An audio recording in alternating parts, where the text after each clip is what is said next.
고요한 아침, 문득 잠에서 깨어났을 때 당신이 경험했던 모든 것이 사랑이 아니었다는 사실을 깨닫는 순간만큼 근본적으로 영혼을 뒤흔드는 일은 없을 겁니다.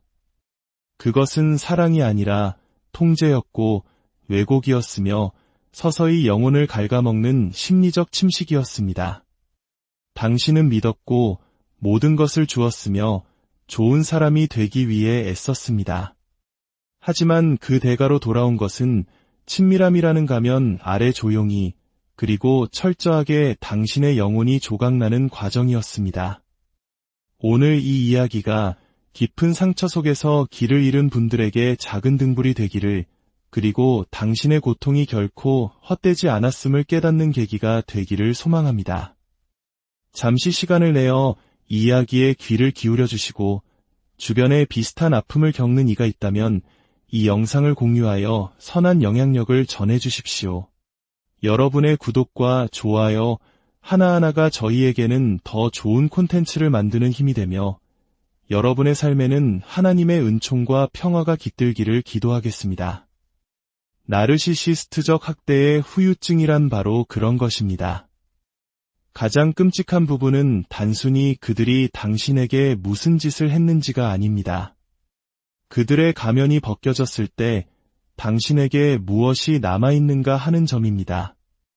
이제 전쟁터는 더 이상 바깥 세상에 있지 않습니다. 그 전쟁터는 바로 당신의 내면으로 옮겨왔습니다. 그래서 무언가를 재건하기 전에 치유나 희망 혹은 힘에 대해 이야기하기 전에 우리는 먼저 이 심리적 폐허가 무엇인지 정확히 인식해야 합니다. 이것은 감상적인 이야기도 아니고 긍정의 힘으로 대충 덮어버릴 수 있는 문제도 아닙니다. 이것은 잔혹한 과정입니다. 왜냐하면 당신을 미화하지 않는 거울을 똑바로 들여다봐야 하기 때문입니다. 당신은 자신이 조종당했고 속았으며 현실을 의심하게 만드는 가스라이팅을 당했다는 사실을 인정해야 합니다. 당신의 현실 감각이 납치당했고 옳고 그름에 대한 당신의 인식이 교묘하지만 근본적으로 부패했다는 것을 말입니다. 더 최악인 것은 당신이 그것을 견뎠다는 사실입니다.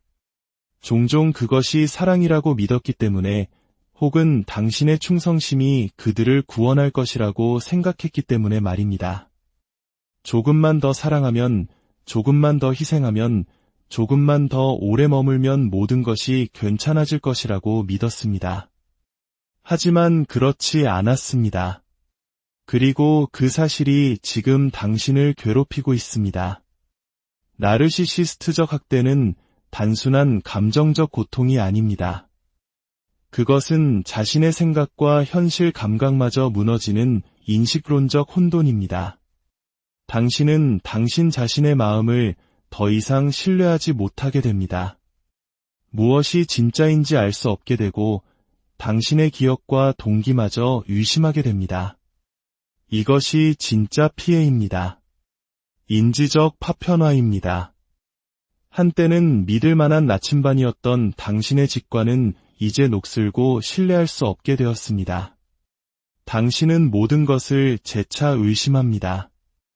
아무 잘못도 하지 않았는데 사과를 하고 당신이 채워줄 필요가 없는 상대의 요구를 미리 예측합니다. 갈등 상황에서는 몸을 움츠리고 높아진 목소리에 움찔하며 대화 속에서 숨겨진 함정을 찾으려 애씁니다. 그것은 치유가 아닙니다. 그것은 조건화, 즉 길들여진 것입니다.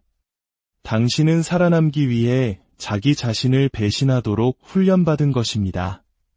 그렇다면 이 폐허에 어떻게 접근해야 할까요? 첫째, 그 실체에 이름을 붙여야 합니다. 낭만적으로 포장하거나 합리화하거나 영적인 의미를 부여해서는 안 됩니다. 그냥 있는 그대로 이름을 불러야 합니다. 학대, 심리적 학대라고 말입니다. 독이 되는 관계나 복잡한 사이 같은 완곡한 표현으로 포장하지 마십시오. 만약 누군가가 체계적으로 당신의 자신감을 무너뜨리고 당신을 고립시키고 정직함을 벌하고 자기 포기를 보상했다면 그것은 명백한 학대입니다. 이름을 명확히 하는 것이야말로 질서를 세우는 첫걸음입니다. 이름을 붙이길 거부하는 것은 고칠 수 없습니다. 그리고 질서가 없으면 혼돈이 승리할 뿐입니다. 하지만 이름을 붙이고 나면 또 다른 유혹에 직면하게 됩니다. 바로 피해자라는 정체성에 머무르려는 욕구입니다. 이것은 매우 까다로운 문제입니다. 당신이 피해자였던 것은 명백한 사실이며 이를 부정하는 것은 또 다른 형태의 자기 기만일 뿐입니다. 하지만 위험은 그 상처를 중심으로 당신의 정체성을 구축하는 데 있습니다. 고통은 진짜이고 트라우마도 진짜입니다. 하지만 그것이 당신의 이름이 되어서는 안 됩니다. 고통 속에 주저앉아 그곳을 영원한 거처처럼 꾸며서는 안 됩니다. 만약 그렇게 한다면 당신은 가해자에게 두 번째 승리를 안겨주는 셈입니다. 그들이 당신의 평화를 빼앗아갔으니 당신의 미래까지 빼앗기게 두지 마십시오. 이제 조금 불편하지만 반드시 필요한 이야기를 하겠습니다. 회복 과정의 일부는 당신이 그 위험 신호들을 놓쳤다는 것, 당신 자신의 본능을 무시했다는 것, 어쩌면 진실 대신 환상을 선택했다는 것을 인정하는 것을 포함합니다. 이것이 당신을 어리석게 만드는 것이 아닙니다. 당신을 인간답게 만드는 것입니다. 특히 감정적 방치가 당연시되고 사랑이 조건적이었던 환경에서 자랐다면 더욱 그렇습니다. 자신의 필요를 억제해야만 애정을 얻을 수 있었던 곳에서 자랐다면 그 학대는 오히려 익숙하게 느껴졌을 겁니다. 마치 집처럼 말이죠. 그것이 옳아서가 아니라 이미 알고 있는 방식이었기 때문입니다. 우리 인간은 비록 고통스러울지라도 자신이 아는 것에 매달리는 경향이 있습니다. 그러므로 제거는 당신의 마음이 상처받았을 뿐만 아니라 재구성되었다는 냉정한 깨달음에서 시작됩니다. 여기에는 겸손이 필요합니다. 겸손은 나약함이 아닙니다. 그것은 움츠러들지 않고 진실을 직시하는 용기입니다. 나는 속았다. 나는 이용당했다. 나는 부서졌다. 하지만 나는 그곳에 머물지 않을 것이다. 나를 아프게 한 존재처럼 되지 않을 것이다. 라고 말하는 용기입니다. 바로 이 지점에서 책임이 등장합니다. 이 모든 것이 당신의 잘못은 아니었지만 이제 치유하는 것은 온전히 당신의 책임입니다. 아무도 당신을 위해 그 일을 해주러 오지 않습니다. 친구도, 상담사도, 다음 연인도 아닙니다. 오직 당신 자신만이 할 수 있습니다. 이것이 회복이라는 실존적 부담감입니다. 당신은 벽돌 한 장 한 장, 하루하루 다시 쌓아 올리기를 선택해야 합니다. 당신 스스로가 당신의 부활을 설계하는 건축가가 되어야 합니다. 그리고 그 시작은 거창한 선언이 아니라 작고 규율 있는 행동들입니다. 당신은 현재 있는 곳에서 시작합니다. 아침에 일어나 침대를 정리합니다. 그것이 당신의 트라우마를 고쳐줄 것이기 때문이 아닙니다. 한때 완전히 불안하게 느껴졌던 세상에 대한 통제력을 다시 확인하는 행위이기 때문입니다. 영양가 있는 음식을 먹고 산책을 나갑니다. 1시간 동안 휴대폰을 끕니다. 거울 속 당신의 눈을 다시 바라보며 말합니다. 나는 여기에 있고 나는 소중하다. 이것들은 단순한 과제가 아닙니다. 이것은 자신의 가치를 선언하는 행위입니다. 폐허 속에서 새로운 자신을 천천히 조각해 나가는 방식입니다. 이 과정은 고통스럽습니다. 당신은 많은 것을 애도하게 될 것입니다. 당신을 아프게 한 사람뿐만 아니라 그것을 견뎠던 과거의 당신 자신을 애도하게 될 것입니다.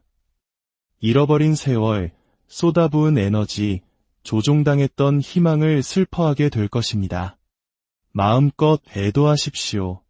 십자가에 못 박히는 고통 없는 부활은 없듯이 과거의 내가 죽지 않고서는 새로운 변화도 없습니다. 당신 안에 무언가가 죽었습니다. 괜찮습니다. 그 부분은 죽어야만 했습니다. 이제 그 잿더미 위에서 더 강한 무언가가 태어날 수 있기 때문입니다. 이것은 복수에 관한 것이 아닙니다. 누군가가 틀렸다는 것을 증명하려는 것도 아닙니다. 이것은 당신 스스로가 존경할 수 있는 사람이 되는 과정입니다.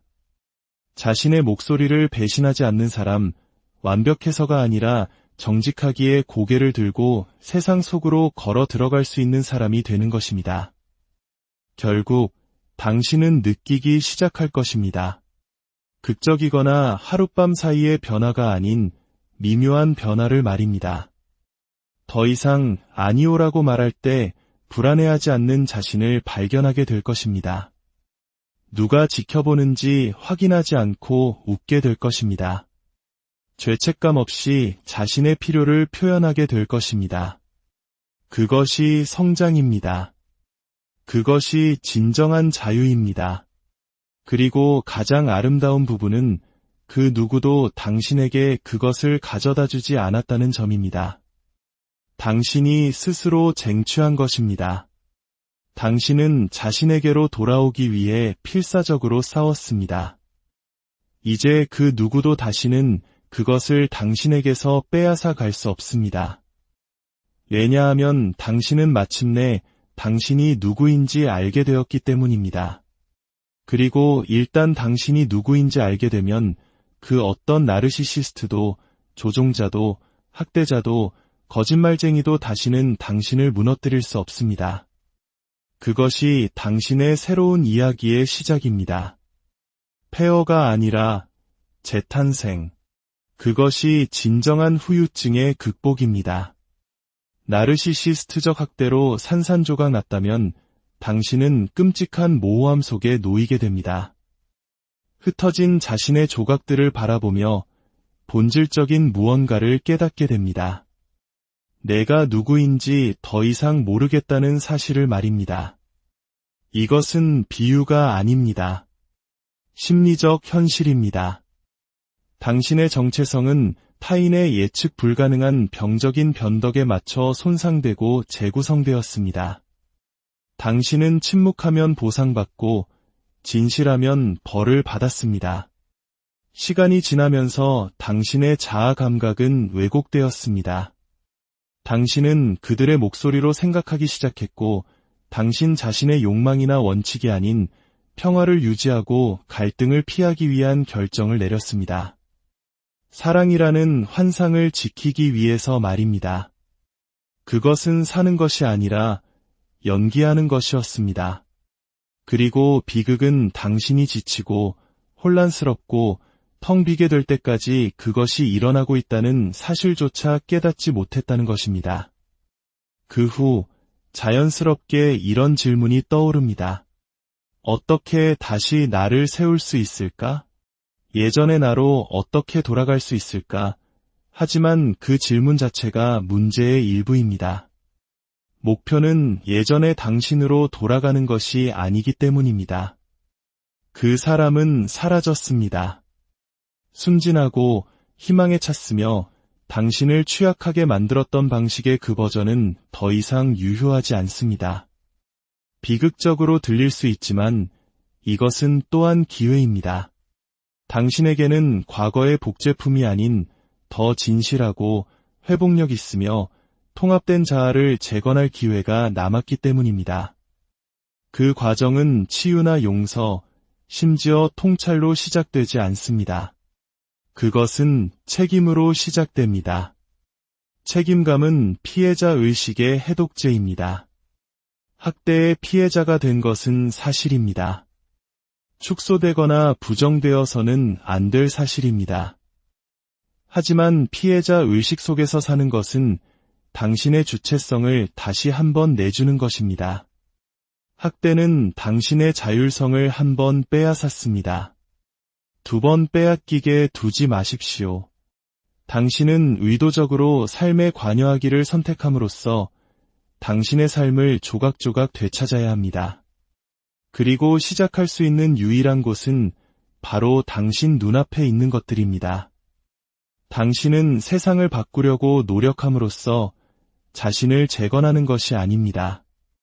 당신은 세상과 관계 맺는 방식을 바꿈으로써 자신을 재건합니다.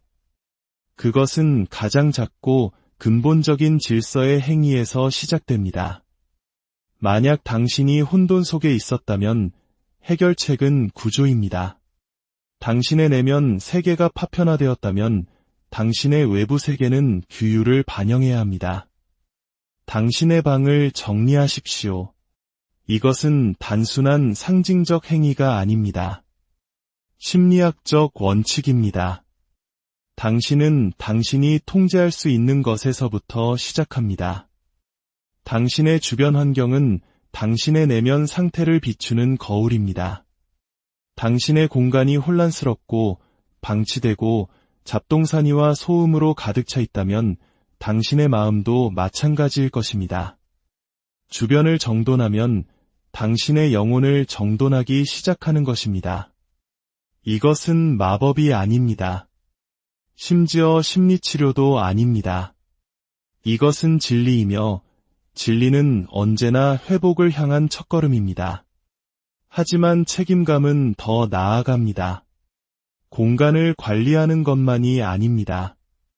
당신의 이야기를 관리하는 것입니다.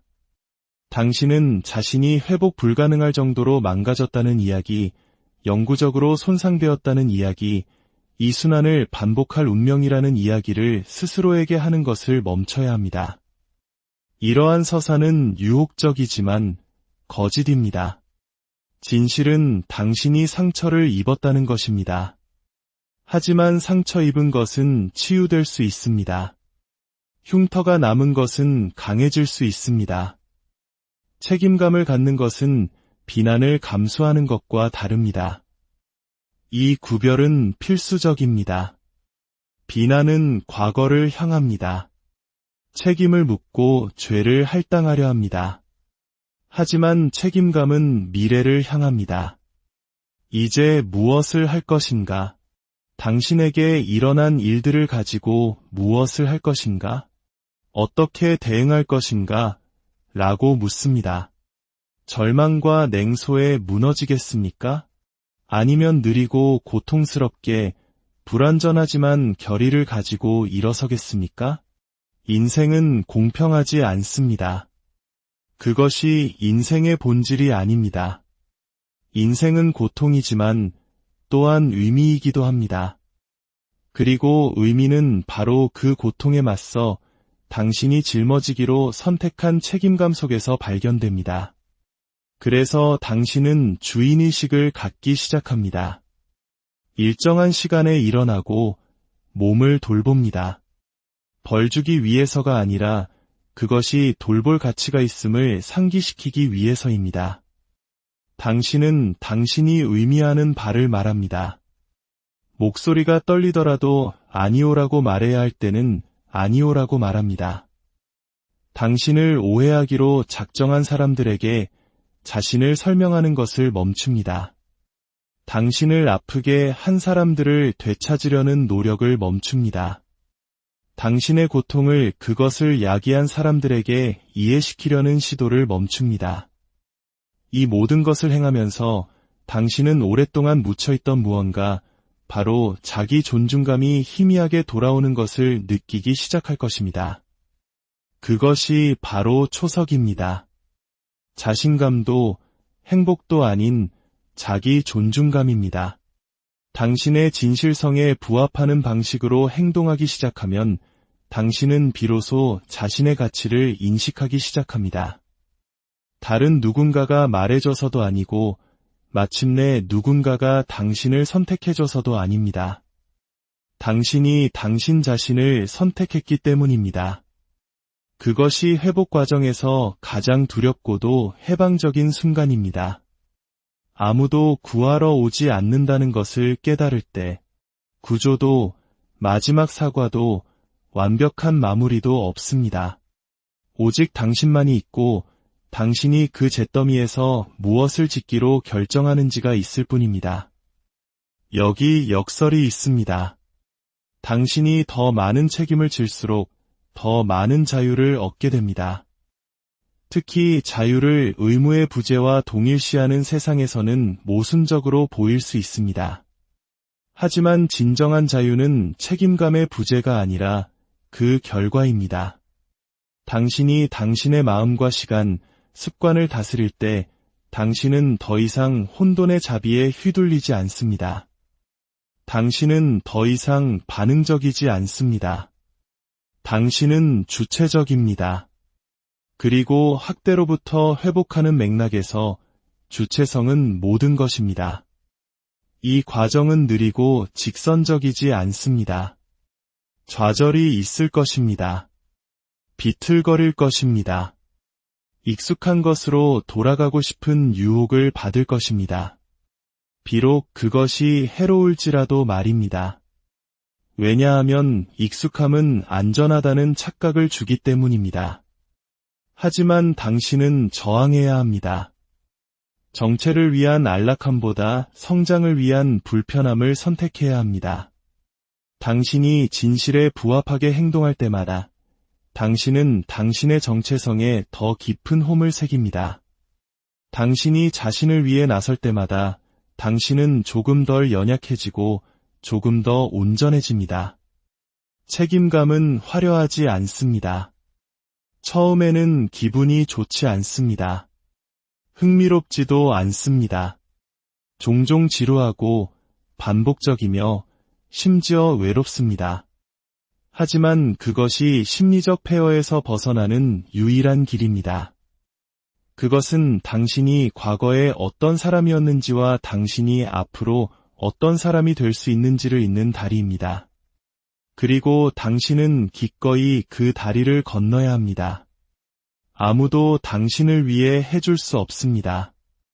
하지만 일단 당신이 그렇게 하면 당신의 마음과 목소리, 가치에 대한 책임을 지기로 선택하면 당신은 흔들리지 않는 사람이 됩니다. 천하무적이거나 고통에 면역이 된다는 뜻이 아닙니다. 당신이 누구인지 알고 아무도 그것을 다시는 당신에게서 빼앗을 수 없다는 의미에서 흔들리지 않게 됩니다. 그것이 당신이 정체성을 되찾는 방법입니다. 분노나 복수가 아니라 급진적인 책임감을 통해서 말입니다. 그것이 진정한 재건의 시작입니다. 그리고 그 행위 속에서 당신은 단지 회복하는 것이 아니라 초월하게 됩니다. 정신적 학대로부터의 회복 과정에서 어느 시점에 이르면 명료함이 나타나기 시작합니다. 긴 폭풍우가 지나간 뒤의 첫 햇살처럼 미묘하게 말입니다. 당신은 고통이 무작위가 아니었으며 당신이 겪었던 혼란이 당신 성격의 결함 때문이 아니라 관계 구조의 결함 때문이었다는 것을 깨닫기 시작합니다. 그리고 그 이상으로 당신은 패턴을 보기 시작합니다. 당신의 침묵이 어떻게 보상받았는지, 당신의 수능이 어떻게 약점으로 해석되었는지, 당신이 경계선을 표현할 때마다 어떻게 죄책감, 수치심 또는 처벌에 직면했는지를 말입니다. 일단 그 패턴을 보고 나면 외면할 수 없습니다. 바로 그때 당신은 경계선이 선택사항이 아니라 필수적이라는 것을 깨닫습니다. 안전뿐만 아니라 정체성을 위해서도 말입니다. 경계선이 없는 사람은 온전한 사람이 아닙니다. 그들은 다른 사람들의 기대와 요구 속을 떠다니는 파편일 뿐입니다. 당신이 어디서 끝나고 세상이 어디서 시작되는지 정의하지 않으면 다른 누군가가 그렇게 할 것입니다. 나르시시스트의 궤도에 있었다면 당신은 그것이 어떤 모습인지 정확히 압니다. 당신은 그들의 것과 일치하지 않는 한 자신의 선호를 가질 수 없었고 결과 없이 아니오라고 말할 수 없었습니다. 당신은 기분을 예측하고 조종을 헤쳐나가고 불편함을 삼켜야 했습니다. 이 모든 것이 평화를 지킨다는 명목 아래 이루어졌습니다. 그 평화는 언제나 일시적이고 조건부였습니다. 당신은 자신의 본능을 의심하도록 훈련받았습니다. 무례함을 느낄 때마다 과민 반응한다고 스스로에게 말했고, 조종을 감지할 때마다 자신의 인식을 의심했으며, 떠나고 싶을 때마다 떠나면 나쁜 사람이 될 것이라고 자신을 설득했습니다. 경계선의 침식은 한 번에 일어나지 않습니다. 점진적이고 교활합니다. 그것은 타협, 공감, 심지어 사랑으로 위장합니다. 하지만 그것은 사랑이 아닙니다. 사랑은 자아의 파괴를 요구하지 않습니다. 사랑은 다른 누군가가 자신의 기능 장애 속에서 편안하게 머물 수 있도록 당신 자신을 배신하라고 요구하지 않습니다. 따라서 진정으로 회복하려면 당신은 요새처럼 당신의 경계선을 재건하기 시작해야 합니다. 이것은 공격 행위가 아니라 자기 존중의 행위입니다. 사람들은 이 둘을 혼동합니다. 왜냐하면 우리는 종종 정직함보다 친절함을 보상하는 문화에 살고 있기 때문입니다. 하지만 경계선 없는 친절함은 미덕이 아니라 복종입니다. 그리고 학대에 대한 복종은 연민이 아니라 종종 무의식적인 공모입니다. 대신 당신은 똑바로 서서 진실을 말하고 당신의 침묵으로부터 이익을 얻는 사람들을 실망시키는 데 따르는 불편함을 견딜 수 있는 사람이 되기를 선택해야 합니다. 당신이 경계선을 주장하기 시작하면 사람들을 잃게 될 것입니다. 당신은 이기적이고 차갑고 어려운 사람이라고 불릴 것입니다. 특히 당신의 경계선이 무너졌을 때 번성했던 사람들에게서 말입니다. 그들은 당신이 변했다고 비난할 것이고 그들의 말은 맞을 것입니다. 당신은 변했습니다. 당신은 더 이상 다른 사람의 불안감을 위한 희생양이 되기를 원치 않습니다. 그들의 자아를 보호하기 위해서만 존재하는 전쟁에서 평화유지군의 역할을 하기를 원치 않습니다. 그것은 잔인함이 아니라 명료함입니다. 그것은 진실성입니다. 하지만 이것이 쉬울 것이라고 생각하지 마십시오. 아플 것이고 혼란스러울 것입니다. 특히 당신의 가치 감각이 다른 사람들을 수용하는 능력과 얽혀 있었다면 더욱 그렇습니다. 이 모든 것은 가장 어려운 기술 중 하나인 아니오라고 말하는 것에서 시작됩니다. 설명도 사과도 없이 그저 아니오. 당신을 소모품으로 대하는 그 누구에게도 당신의 마음, 시간 또는 심장에 대한 접근 권한을 빚지지 않았습니다. 당신의 가치는 침묵 속에서 얼마나 많은 고통을 견딜 수 있는지로 측정되지 않습니다. 그러니 의도를 가지고 당신의 경계선을 구축하십시오. 필요하다면 작게 시작하십시오. 무언가 잘못되었다고 느껴질 때 목소리를 내고 안전하지 않다고 느껴지는 대화를 떠나고 당신의 에너지를 고갈시키는 초대를 거절하십시오. 당신이 자신을 존중하기 시작할 때 누가 화를 내는지 지켜보십시오. 그것이 모든 것을 말해줄 것입니다. 당신을 진정으로 아끼는 사람들, 건강한 방식으로 당신을 사랑하는 사람들은 당신의 경계선에 기분 나빠하지 않을 것입니다. 그들은 그것을 존중할 것입니다. 당신의 아니오가 거절을 의미하는 것이 아니라 당신이 자신을 존중하는 법을 배우고 있다는 것을 이해할 것이기 때문입니다.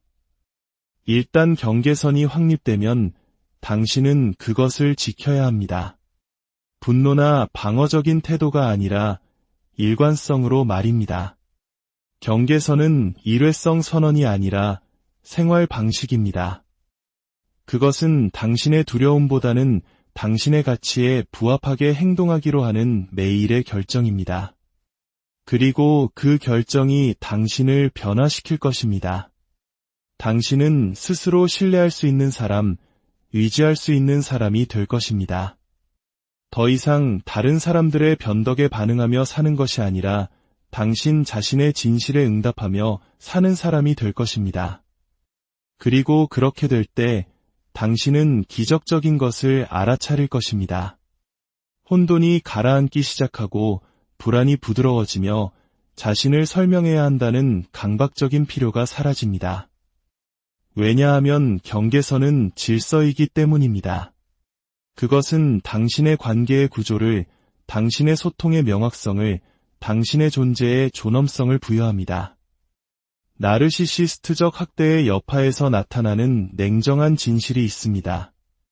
생존은 끝이 아니라 시작이라는 것입니다. 환경에서 벗어나고 관계를 끊고 조작의 깊이를 완전히 깨닫는 것. 그것은 단지 1단계일 뿐입니다. 남아서 우리를 괴롭히는 질문은 그 다음은 무엇인가? 입니다. 그 모든 고통, 낭비된 시간, 배신, 산산조각 난 신뢰를 가지고 무엇을 할 것인가? 조심하지 않으면 당신은 그 자리에 머물게 됩니다. 앞으로 나아가지도 과거에 있지도 않은 채 심리적 림보에 갇히게 됩니다. 당신이 원하는 것이 아니라 당신이 견뎌낸 것에 의해 정의됩니다. 그 상태를 넘어 당신을 움직일 수 있는 유일한 것은 목적입니다. 단순히 생존하는 것과 실제로 재건하는 것 사이에는 차이가 있습니다. 생존은 반응적이고 방어적입니다. 추가적인 피해를 피하기 위해 하는 일입니다. 하지만 당신은 감정적으로 죽은 채로도 생존할 수 있습니다. 아무도 아무것도 통과할 수 없는 높은 벽을 쌓고 생존할 수 있습니다. 그것은 삶이 아니라 숨는 것입니다.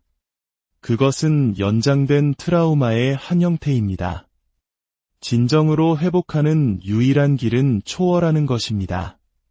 그리고 초월에는 목적이 필요합니다. 위로나 기분 전환, 복수가 아니라 의미가 필요합니다. 당신은 고통과 혼돈, 부당함을 받아들여 그것에 방향을 부여해야 합니다. 그것을 연료로 전환해야 합니다. 그렇지 않으면 그것은 그저 그곳에 머물며 골마갈 뿐입니다. 당신은 의식적으로 용감하게 결정해야 합니다. 이 고통은 낭비되지 않을 것이다. 이것은 나를 빚고 날카롭게 하고 이전보다 더 강하고 현명하며 유능한 사람으로 단련시킬 것이다. 어떻게 그토록 어두운 것에서 목적을 찾을 수 있을까요? 무엇보다도 먼저 자신에게 진실을 말하는 것에서 시작합니다. 그것이 중요하지 않았던 척하는 것을 멈추고 일어난 일을 축소하는 것을 멈춥니다. 이것이 나를 무너뜨렸다고 그것을 똑바로 쳐다보고 말합니다. 학대, 조작, 배신, 가스라이팅이라고 이름을 붙입니다. 당신의 자아 감각을 파괴한 사람의 평판을 보호하려는 시도를 멈춥니다. 정확하게 이름을 붙이기를 거부하는 것에서는 의미를 추출할 수 없기 때문입니다. 일단 이름을 붙이면 당신은 그것을 소유하기 시작합니다. 당신의 정체성으로서가 아니라 당신의 책임으로서 말입니다.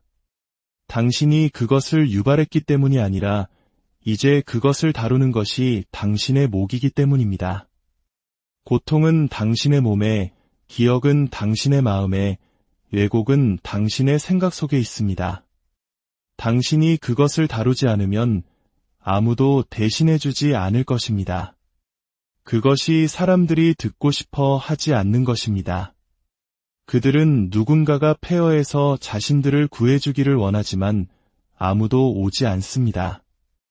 그것이 잔인한 진실입니다.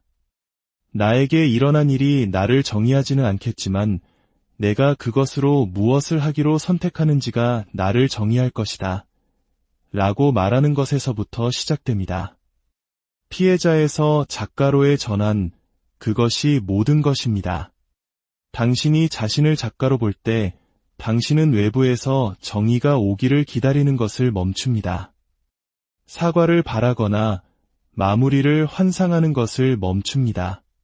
대신 당신은 짓기 시작하고 창조하기 시작합니다. 폐허를 감옥의 창살이 아니라 재료로 사용합니다. 그것에 대해 쓰고 말하고 여전히 그 안에 갇혀있는 다른 사람들을 돕습니다. 당신의 고통을 유용한 것으로 바꿀 때 당신은 그 경험을 구원합니다. 비극에서 의미를 구조합니다. 하지만 목적은 단지 다른 사람들을 돕는 것에 관한 것이 아닙니다. 그것은 또한 당신이 존경하는 사람이 되는 것에 관한 것입니다. 이상하게 들릴 수 있지만 이것은 매우 중요합니다. 자신에게 물어보십시오. 내가 두렵지 않다면 나는 어떤 사람이 될까? 내가 사랑, 존엄성, 평화를 누릴 자격이 있다고 믿는다면 어떤 삶을 살까? 다른 사람의 편안함을 위해 더 이상 나 자신을 축소할 필요를 느끼지 않는다면 무엇을 창조할까? 그 질문들이 앞으로 나아갈 길을 가리킵니다. 보장을 제공하지는 않지만 방향을 제공합니다. 그리고 방향이야말로 혼돈을 질서로 바꾸는 것입니다. 즉각적이지는 않지만 꾸준히 말입니다. 진실과 경계선, 규율과 자기 존중과 조화를 이루는 새로운 버전의 자신을 향해 나아갈 때 당신은 오랫동안 느끼지 못했던 무언가, 즉 자부심을 느끼기 시작할 것입니다. 자만심이나 오만이 아니라 당신이 옳다고 아는 바에 따라 살고 있다는 조용하고 꾸준한 감각입니다. 그때 악몽이 사라지기 시작하고 공황이 완화되기 시작합니다. 과거가 사라져서가 아니라 당신이 더 이상 그것이 당신의 미래를 정의하도록 내버려 두지 않기 때문입니다. 당신은 당신을 무너뜨렸던 것과 정반대의 것을 구현하기 시작합니다. 숨는 대신 진실을 말하고 학대를 용납하는 대신 한계를 설정하고 이해해달라고 애원하는 대신 떠납니다. 그리고 결국 당신은 방에 들어가서도 움츠러들지 않는 그런 사람이 됩니다. 당신이 지옥에 갔다가 영혼을 온전하게 가지고 돌아온 사람의 무게를 지니고 있기 때문입니다. 그것이 목적이 당신에게 주는 것입니다. 고통을 지우지는 않지만 의미 있게 만듭니다. 힘들 때에도 침대에서 일어날 이유를 주고 다시는 안 돼 라고 말하고 그것을 진심으로 의미할 결의를 줍니다.